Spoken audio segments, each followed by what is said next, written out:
Alright. Magandang araw po muli mga kababayan. Welcome back. Welcome sa Bets Channel. Ayun. Kamusta kayo Kamusta kayo mga kababayan? Sana po ay nasa mabuti kayong kalagayan. At bago po tayo magpatuloy, baka po pwede pakisubscribe ang ating channel. Okay. So maraming salamat po sa inyong lahat. Ito po pag-usapan po natin itong mga issue na ating napapanood sa mga balita. Itong ating butihing secretary o attorney. Attorney secretary. Larry Gadon. Attorney secretary Larry Gadon. Hindi na pala siya attorney kasi na-disbar na pala siya. Okay, so secretary na lang, secretary Larry Gadon. Yung. Okay. Ito po si Secretary Gadon ay siya po ay Poverty and Alleviation Secretary. Siya po ay inappoint ni Pangulong Marcos. Okay? Ito po yung video ni Secretary Gadon. At ito po ay ating magiging basihan sa ating pag-uusapan ngayon. Ito po. Naalala mo, Secretary, dati yung meron tayong tinatawag na RCEP, yung Regional Comprehensive Economic Partnership, na kung saan, after nang ma-ratify ito ni Pangulong Bongbong Marcos, ay binisita niya itong mga bansa na ito. Nag-increase yung ating export sa kanila.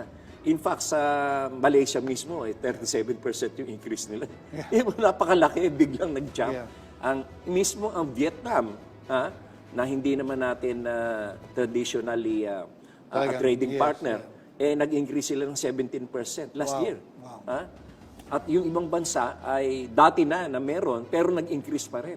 Kaya meron tayong isang presidente na talagang napakahusay, napakaganda ng kanyang hangarin kung paano na papaunlad ang ating ekonomiya. Swerte po tayo, siya yung pinaka number one salesman natin. Oo nga At although yung sinasabi ng mga ibang critics na hindi daw natin na-achieve yung 6.1 growth ng GDP nitong nakaraang taon, pero yung 5.8, napakalaki pa rin. And in fact, it is still the highest in Southeast Asia and one of the highest in Asia. Dapat talaga na-achieve natin yung 6.1 GDP kung hindi lamang doon sa dalawang bilog yung calamities na inabot natin. Marami pong global factors Oo, marami talaga. Diyan pa rin po yung Ukraine. Yung Ukraine. Ang laki na epekto niya sa atin. Medyo... Ang hindi nila alam na ang majority ng ating mga ginagamit na mga fertilizers ay nanggagaling sa Ukraine. Kaya yung farm inputs ay talagang lumaki din. Dahil yung nanggagaling naman sa Brazil medyo mas mahal compared doon sa dati na nakukuha natin sa Ukraine. Kaya malaking epekto niya yung mga external factors. Sinasabi po nilang global headwinds. Yes, and still we were able to achieve 5.8. So, tsaka pinakamabilis po yata. Pinakamabilis. From the time na nagkaroon ng ng COVID. Yeah. At saka sa region in just a matter of 1.5 years naibangon agad ni Presidente yung ating ekonomiya. Palibasa yung mga budget natin kagaya dito sa DOH. Ang sinasabi nga nila, bakit daw maliit yung sa DOH? Wala naman nung formalin na kasama dyan. Kaya ganon. I think si Presidente na rin po nagsasabi na parang it's never enough. Kaya nakita po natin tuloy-tuloy yung trabaho niya. Kasi po talagang, yun naman po talagang mentality ng mga tao. Kahit naging 10% po yan, sabi bakit hindi 11? Pero ako ay masaya and I'm very satisfied of the performance of President Bongbong Marcos. It's not only that he is a friend and he is my political ally, but because nakikita talaga natin Pinaka-exciting yung ginagawa niyo, Sec, kasi yung poverty, di ba? I mean, napakaganda ng resulta natin dyan. One-digit na poverty rate by that time na matapos single digit na Pambihira yan. I mean, kung magawa niyo and po yun. we will be able to achieve it. Yes. You know why? Because when President Bongbong Marcos took the helm of our country, ang poverty poverty incidence rate noon ay 18%. Noong June of last year ay bumaba ito ng 15%. And itong December, wala pa kaming final data but I have an estimate of around 13%. Wow. So in Congratulations. just a matter of 2 years ay naibaba natin yan ng 5%, no? And I'm confident that by the end of this term, yung single digit na yan ng 9% ay ma-achieve natin. Alam mo kung bakit? Bakit po, sir? Ang daming trabaho ngayon. Apo. Talagang in-open up ni Presidente Bongbong ang ekonomiya. In fact, yung ating employment rate napakataas. The highest in 20 years, 96.1%. At kung mapupunan ninyo, pag nagpasyal kayo sa mga mall, kahit sa mga mall sa mga probinsya, punong-puno. Pag nagpasyal kayo sa mga fast food, mga Jollibee, McDonald's, lahat yan, punong-puno. Not only on weekends, but even ordinary days. Kasi ako nag-obserba ako Because that's my job to assess the situation. Okay, so yan po Yan pong mga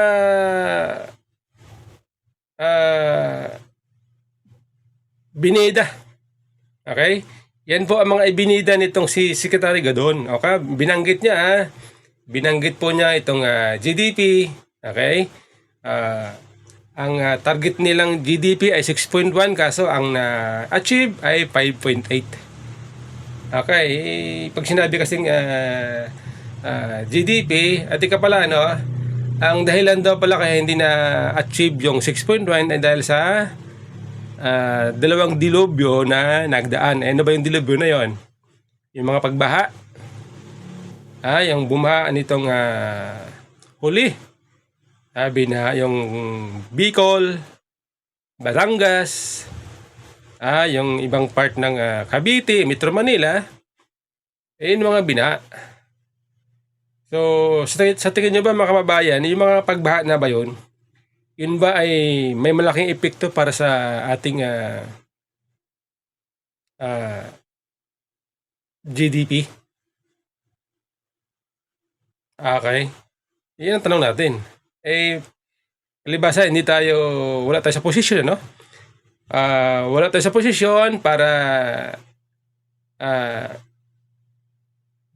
i-debunk itong ibinida ni Gadon. Kaya ang ating gagawin ay tayo po'y magtatanong. At ang basis ng ating pagtatanong, i-counter natin yung mga nakaraang mga record ng ekonomiya. Like, for example, itong binabanggit ni Secretary Gadon na GDP. Okay? At pag sinabing GDP, yan po ay basihan ng ating mga ekonomista na kapag maganda ang GDP mo, mataas ang GDP mo, ibig sabihin maganda ang ekonomiya mo. Okay? Kasi dyan po nagbabase. Pag marami kang na-produce na produkto, ibig sabihin malakas ang demand. Diba? Malakas ang demand. Kapag malakas ang demand, ibig sabihin, maganda ang ekonomiya. Tama ba? Kaya lang, kinonfer ko kasi yung gross development domestic product. Okay? Gross domestic product ng 2021 ang GDP ay 7.7% in the fourth quarter. Ito po ay base sa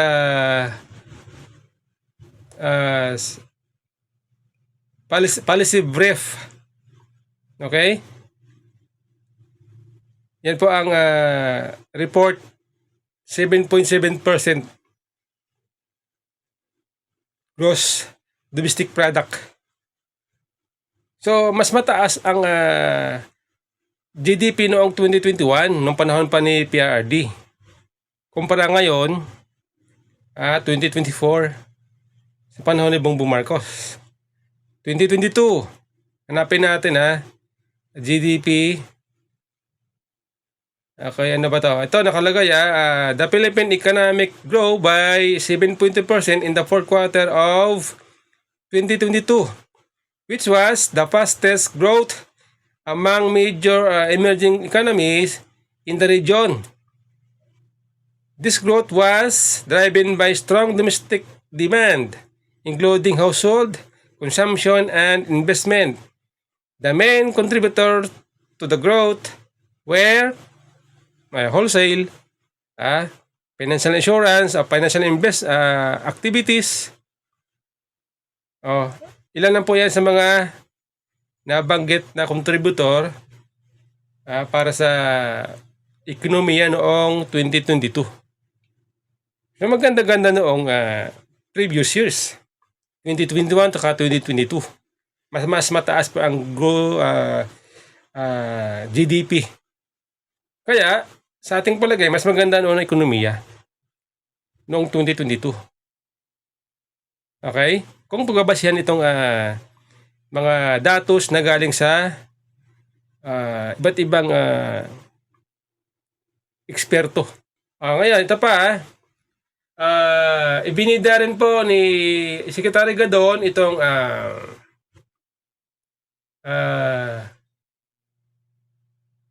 kahirapan. Kahirapan. Poverty. Sabi dito ni Gadon ito nirecord ko para hindi tayo mawala.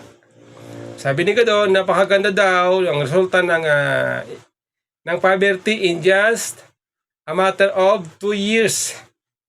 Naibaba daw ng 2% ang kahirapan. Ayun sabi niya. Yan tanong natin, kung totoo na bumaba ang kahirapan, bakit tuloy-tuloy ang pamimigay nila ng ayuda? Di ba pag ang basihan kung gumanda ang buhay ng tao, bumaba ang kahirapan, dapat walang pagbibigay ng ayuda. Yan po ating basihan. Okay? Kasi, ba't ka naman mamimigay ng ayuda kung maayos ang buhay ng tao? Okay? Yan po ay kinokontrol lang natin kung ito ba ay totoo ang sinasabi ni Secretary Gadon kumpara sa nangyayari sa ground. Okay? Yan po ay ating tanong. Dito sa gobyerno, siyempre ito si Larry Gadon, pinipresent po niya ang gobyerno. Kaya ang tinatanong natin gobyerno. Hindi si Gadon. Kasi kasama na rin si Gadon. Yan ang tanong natin. Hindi tayo naggagaling-galingan dito. Tayo po ay nagtatanong. Base dun sa mga datos din na nilabas noong mga nakaraang mga taon. Okay? Ito pa marami daw trabaho ngayon. Sa akin, pagtingin dito, tama siya. Kumpara noong mga nakaraang taon, 2020, 21, 22, mas mataas ngayon ang may mga trabaho kumpara sa mga unemployment ng mga nakaraang taon. Siyempre, dahil po ay nag-recover pa lang ang bansa mula sa pandemya. Okay? Yan po inaintindihan natin. Ngayon, kung tumaas ngayon, kung mataas ngayon, masasabi natin kasi nga, walang pandemya, hindi katulad ng mga nagdaang taon . Okay? Kaya sa atin palagay, hindi po tayo nagtataka dyan. Okay? Hindi po tayo nagtataka dyan kung bakit mataas ngayon. Tama. Ito pa, ibinida rin po, ibinida rin ni Secretary Gadon ang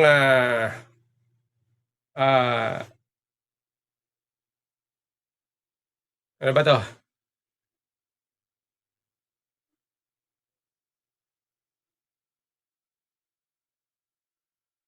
Ekonomiya. Ibinida po ni Secretary Gadon ang ekonomiya. Maganda raw ngayon ang ekonomiya, sabi niya. At ang kanyang basihan,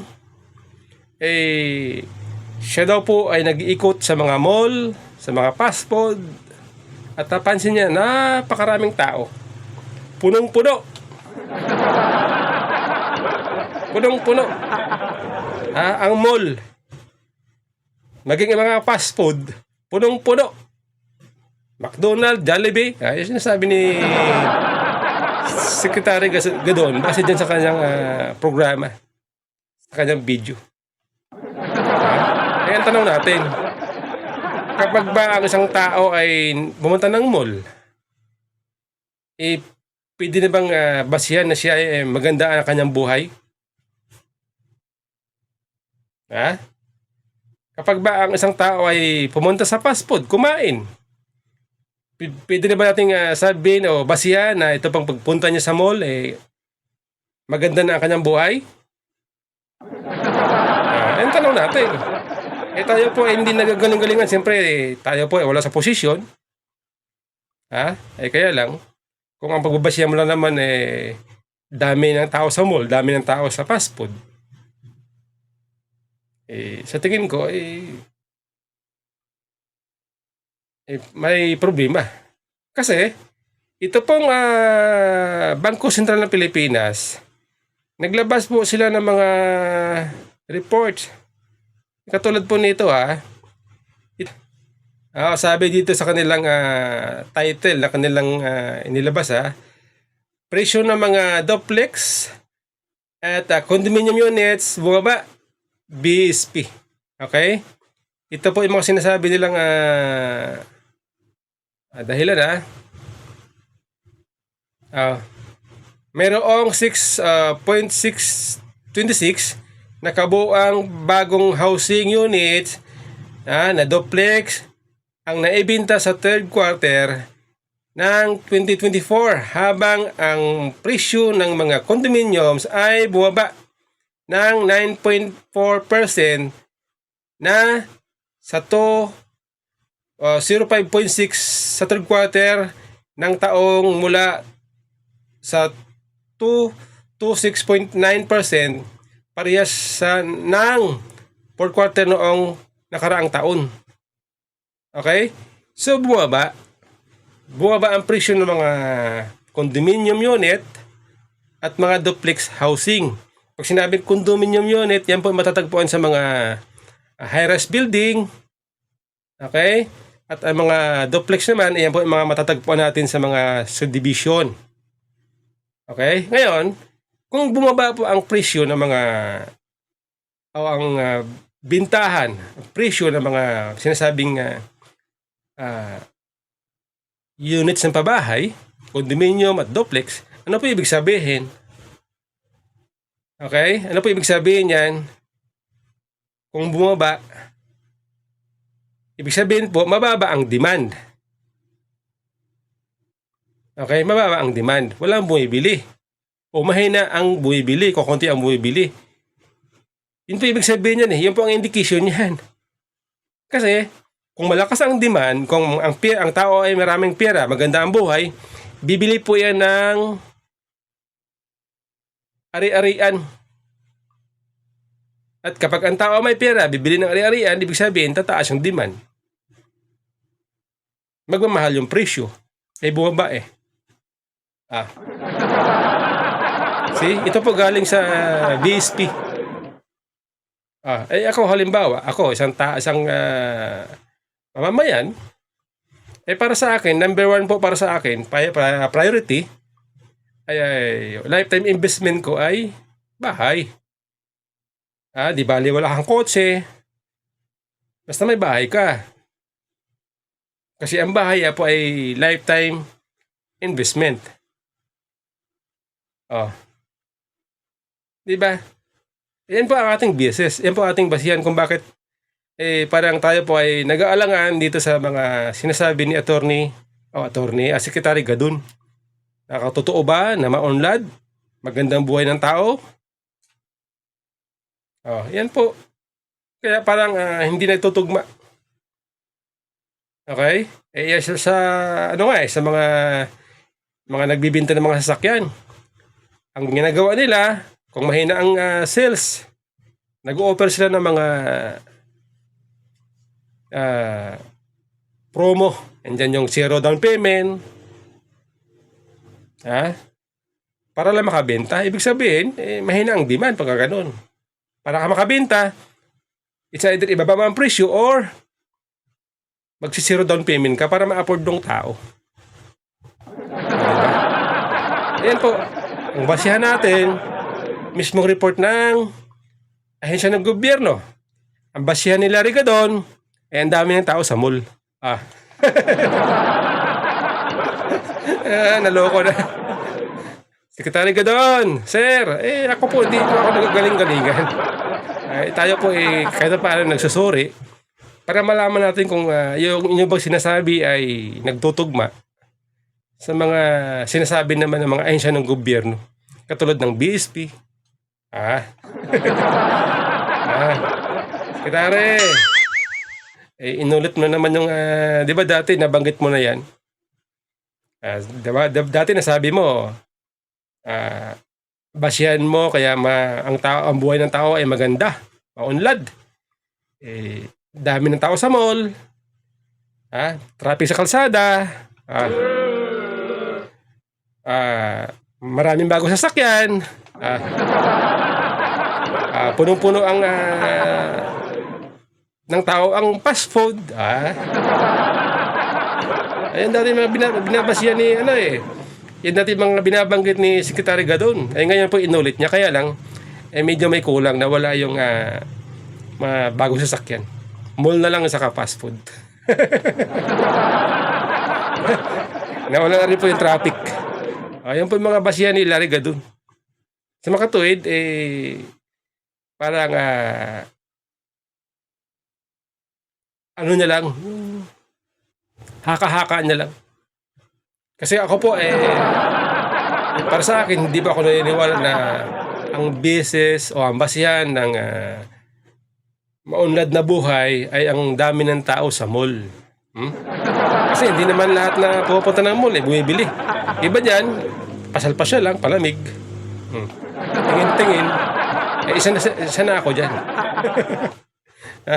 Isa na ako dyan sa papunta ng mall, titingin-tingin, palamig-lamig. Ganun yan diba? Pag mainit sa bahay, halimbawa, mainit sa bahay, kasi gumamit ka ng aircon, di simple, laki babayaran mo sa kuryente. Di punta ka sa mall, papalamig ka. Diba?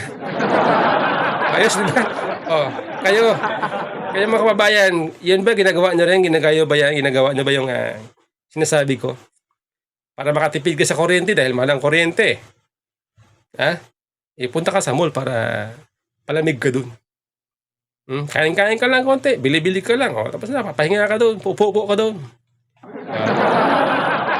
Pagdating ng hapon o gabi, uwi ka na. Pero wala ka naman binili. Kumain ka lang. Kumain ka lang ng bili ka lang dun ng turon. Turon, tubig, tsaka sa malamig. Tapos na. Ayun ba, ibig sabihin mayaman ka? Pumunta ka na mall?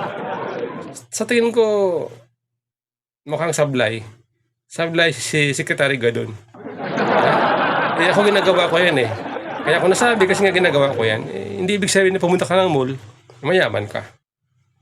See? Ayan po Ayan po. Ito po, pag-usapan din natin itong Ito pong balita din naman na ito daw si PBBM ay hindi imbitado. Hindi in-invite ni President Trump para umattend sa kanyang inauguration. Sa atin naman hindi yan big deal. Kasi hindi naman marami naman mga head of state. Hindi naman imbitado. Sa atin palagay walang problema yan. Kaya lang, tayo po medyo nairita dito sa katwiran nitong ambassador po sa US na si Ambassador Romualdez. Ito po ang kanya sinabi, pakinggan po ninyo mga kababayan. Yan. Salamat po. Tayo po ba ay handa dahil parang nagulat ang marami na sinasabi na hindi imbitado ang mga head of states doon po sa inauguration ni Donald Trump? Yes, kasi alam mo, it's a policy, 1800s pa, hindi na sila nag-iimbita ng head of state dito sa mga inauguration ng US President. For many reasons. Number one, of course, is hindi kaya talaga to secure many heads of state all at the same time. At saka, of course, ngayon, dito sa Washington, Marami ring mga kailangan nila to make sure that the security is very high. So yan ang main reason why. At of course, this is really a local, para bang it is something for the US citizens, the inauguration of their president. Opo. So kayo po ang magiging kinatawan ni Pangulong Bongbong. Yes, normally, yung mga ambassador na naka-assign dito sa Washington DC, lahat ng mga countries, sila ang talagang iniimbita to be representing their countries. Okay. So yan po ay ang basyan po ang dahilan daw po kung bakit hindi in-invite ni Trump itong si PBBM ay dahil hindi naman daw po nag-i-invite ang sa history ng US ay hindi daw po talaga nag-iimbita ang Amerika na mga head of state para umattend sa mga inauguration. Kasi nga iniisip daw yung safety. So ibig sabihin abala pa sa seguridad, sa security. At ang inimbita na daw po ay mga ambassadors. Di pa pag mga ambassadors, ganun din yan kailangan din yan mag-provide ng security ng Amerika para sa mga ambassadors. So ganun din kung ang katiwaran ay abala pa para sa safety. Ganun din. Kaya lang po, nag-search ako, dito po sa balita ng international media, ito po galing po ito mismo sa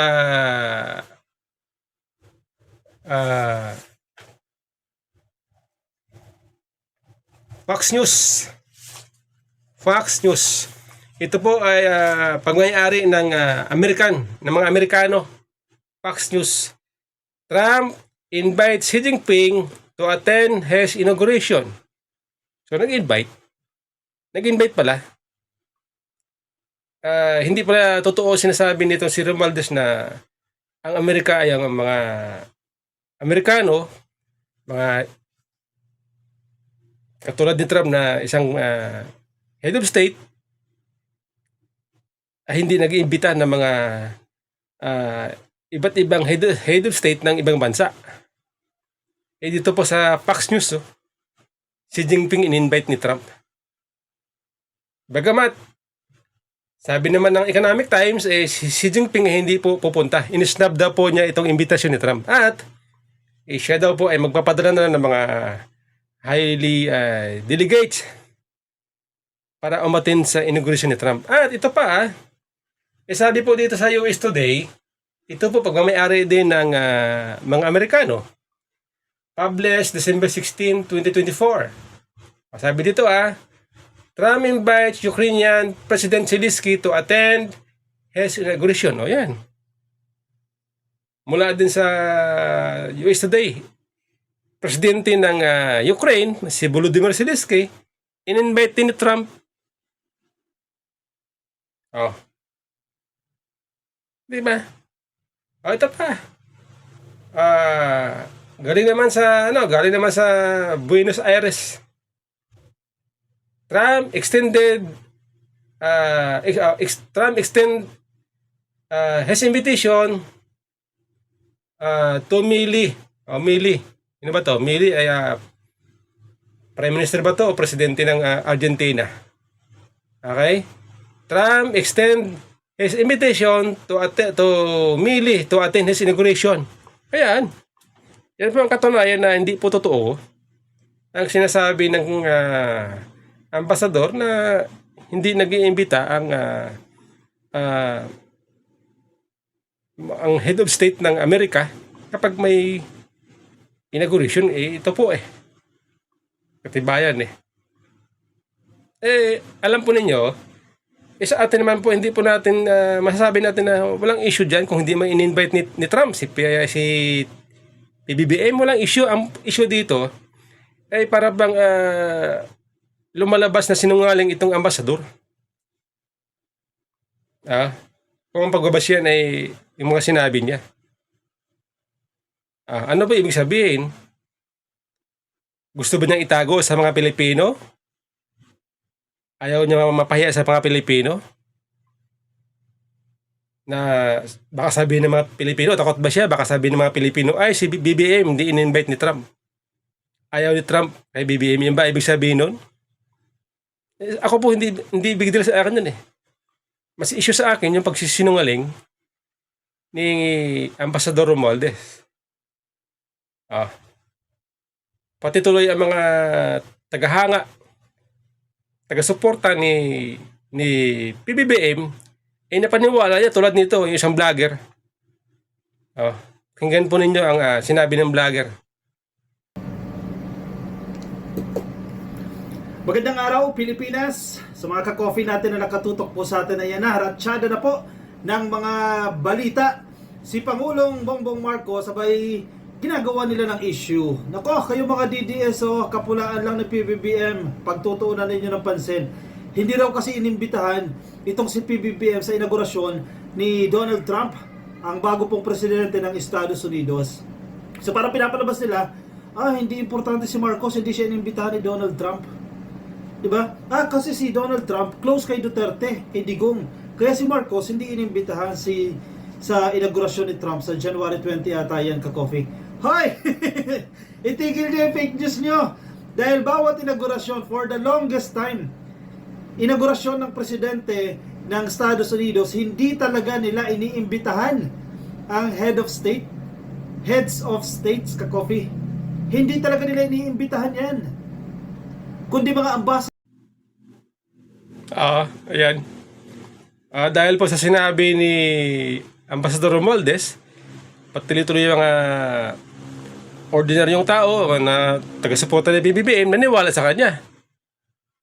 Naniwala sa kanya. At napagsabihan pang fake news, ito naman mga vloggers na mga DDS. Kasama ako dun sa sinabihan na fake news.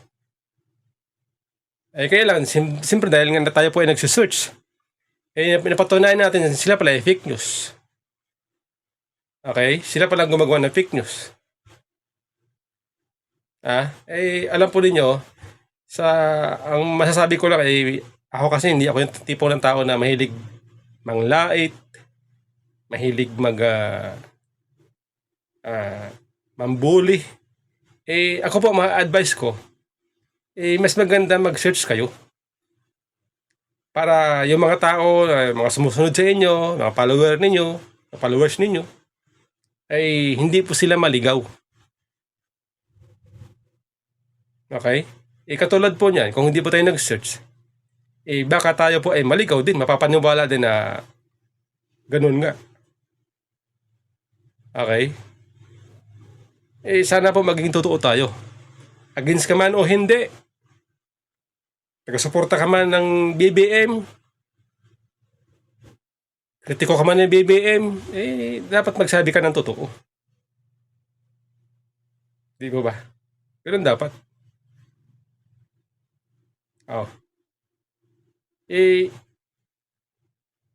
Hindi po big deal yun eh. Hindi big deal kung hindi ma-invite ni Trump si PBBM. Di po ba? Ang tanong, kailangan lang dapat maging totoo tayo sa nangyayari. Siyempre, tayo po mga Pilipino, kailangan natin malaman kung ano bang nangyayari. Siyempre, kailangan yung nakasalalay dyan yung relationship, ang pakikitungo ni Trump sa Pilipinas. Nakasalalay dyan